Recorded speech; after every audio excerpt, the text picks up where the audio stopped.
And welcome back, this is Scooper with more Let's Play Castlevania 2, Simon's Quest. I'm joined as always by the quester himself, Simon Belmont. We last left off, we made it to the town of Goulash. I'm walking across it because there's nothing here except for this old person. Let's talk to the old person. Let's live here together. Let's not. I'm not sure I want to live in Castlevania's world at all.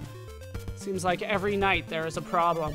Speaking of which, we have a problem. There's a horrible night, and we have a curse. So let's just move forward through it, killing enemies as we go. Just a couple mummies. I do have to jump over the grave sites there.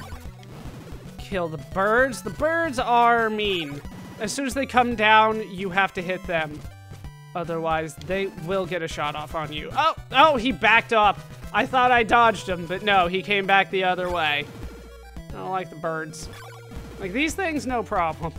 They go in a set pattern. I can easily avoid it. But the birds, they just come for you. There's not much you can do about it. But we can make it through, and we can make it to... I forgot I still have that equipped. I don't even need it anymore. All right, let's put that on so that we can move forward. Being invulnerable the entire time. Now that it's no longer relevant, there are no more enemies. We have exhausted all of the enemies in the game, except for one. I'll give you one hint as to who that enemy might be. But after we made it across the bridge, we've made it to Castlevania. This is Castlevania. This looks very reminiscent to the first game. The game does open up the world for us. It opens up the world of Castlevania to be more than just the castle itself, even though, if we're being honest, the castle was not that big. The castle's not that big this time either. Lots of fake blocks around here. We'll just head down, and we will find our way forward. It is interesting that they did open things up, but it's also a little weird that there's nothing in Castlevania. After all, it is the name of the game. Here, it's a little tricky. You have to jump off that. That's the only tricky part about this whole area, though. It's the name of the game, yet it's just the final spot, and there's nothing difficult about it. It's just like other mansions that you've gone through, except there are no enemies in there, and there's no man trying to sell you something. But now that we have made it here, it is time to take on the big man himself. It's time to take on Dracula. There's a little automatic sequence here where he runs up and releases the 5 bags of the 5 things that make up Dracula, so that we can summon him and kill him. You can start hitting him before he shows up. I would recommend taking advantage of that. You have to jump, though. It makes things go a lot easier. All right, here you just want to back off from his little circle. And that's it. That's the fight with Dracula. We've won. That's the game. And we get ourselves, I believe, the best ending in the game. We will have to see, I think. The text comes up even more slowly than it used to. Although, the confrontation between Simon and Dracula. We're kneeling at his grave. That's a little weird. And he's got a cross on it, right? It says Dracula, and there's like a praying person. Then there's me praying in front of it. Although the confrontation between Simon and Dracula has concluded, Simon couldn't survive his fatal wounds. Oh, I did not get the best ending in the game because I did use that continue. I thought I could get away with one, but I did not. I failed to get the best ending in the game because of that. But usually the marker is about 8 hours. That's what they expect you to do. Transylvania's only hope is a young man who will triumph over evil and rid the city of Dracula's deadly curse. So, in order to get the best ending, you need to never use a continue. You can die, you just can't use a continue. You also have to be in under 8 hours in order to get the best ending, from what I understand. But I will accept the middle ending.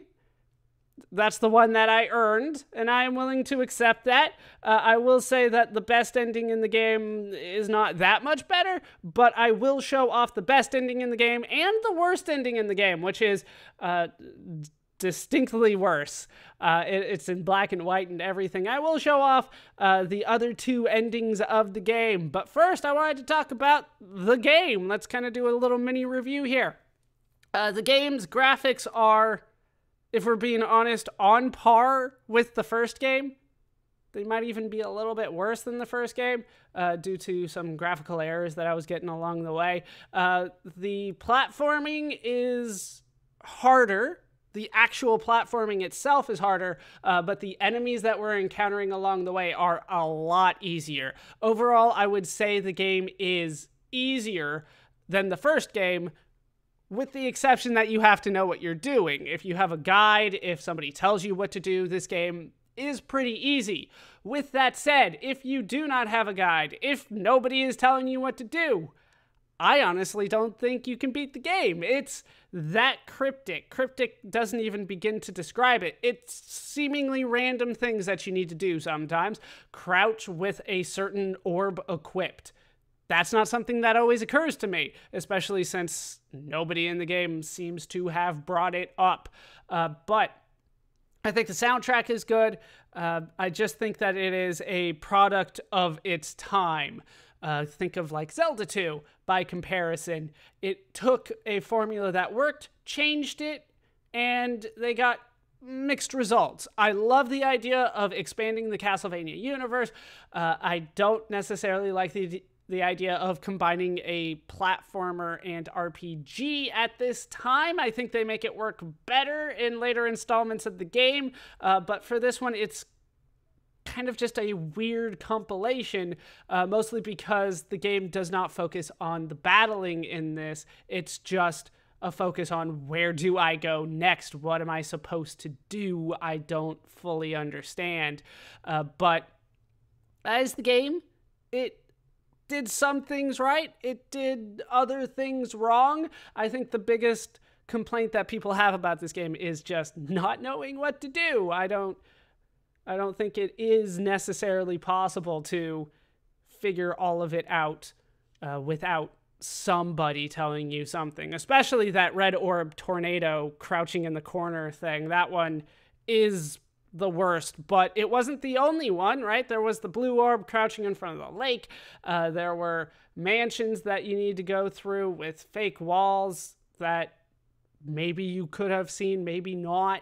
But the whole game is kind of built around secrets, both inside the platforms itself and the game as a whole. I think they did a disservice as a result because they de-emphasized any sort of story as to what we were doing. We need to destroy Dracula's curse, but that's the title of the third game. But we'll get there eventually. That is going to do it for these parts of Let's Play Castlevania 2 Simon's Quest. I've been Baller Scuba. I've been joined as always by Simon Belmont, our champion, and I will show you guys the other 2 endings. And here we do have the best ending in the game. As you can see, it does show up at twilight instead of during the day, so I should have spotted it right off the bat, but I was not as familiar with these as I would like. We can see Simon Belmont still kneeling in front of Dracula's grave, which is weird because it still has a cross on it. The encounter with Dracula is terminated. Simon Belmont has put an end to the eternal darkness in Transylvania. The text is still very, very slow, but Simon is doing all right. We're in the mountains. We're in Romania. It's pretty, even with its blood red sky. His blood and sweat have penetrated the earth and will induce magic and happiness for those who walk on this land. Hooray, magic and happiness for everyone. We're just spreading the love and cheer everywhere. And Simon Belmont does not die. However, it doesn't look like Dracula does either. And his hand comes out of the grave. Oh no. What will we do? And here is the worst ending in the game. Once again, you have to die a lot in order for this one to show up. You also have to take your time, which pretty much everybody will do the first time that they play it. The battle has consummated. Now peace and serenity have been restored to Transylvania. As you can see, this time we do have Dracula's grave, but no Simon Belmont, and it's in black and white. This is not good for us at all. And the people are free of Dracula's curse forever. And you, Simon Belmont,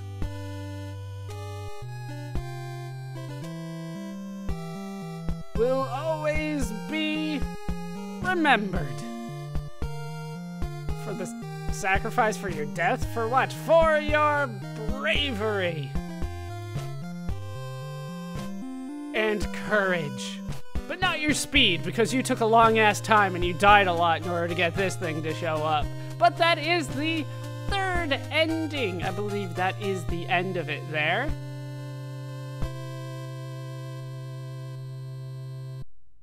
It is. Hope you laughed. Hope you learned. Hope to see you next time. Thanks for watching.